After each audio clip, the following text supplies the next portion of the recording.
The Old Dog. Every morning, a young man named Daniel walked to work through a small park. One day, he saw an old dog sitting alone under a tree. The dog looked tired and hungry.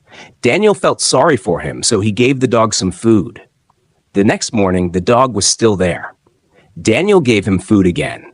Day after day, Daniel and the old dog became friends. Daniel named him Max. Max started waiting for Daniel every morning. He would stand up, wag his tail, and follow Daniel to the entrance of the park.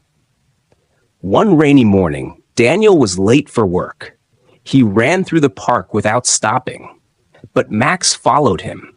Suddenly, Daniel slipped on the wet ground and fell. He hurt his leg and could not stand up.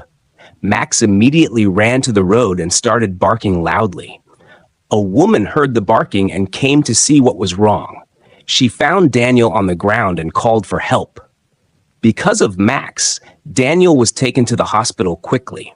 After a few days, Daniel returned to the park. He saw Max waiting under the same tree.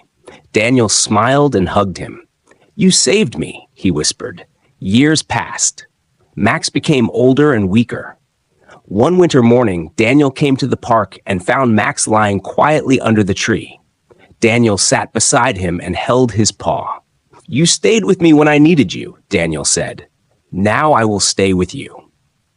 Max slowly opened his eyes and moved his tail. That was their last morning together. Daniel never forgot Max. He learned that loyalty is not about words.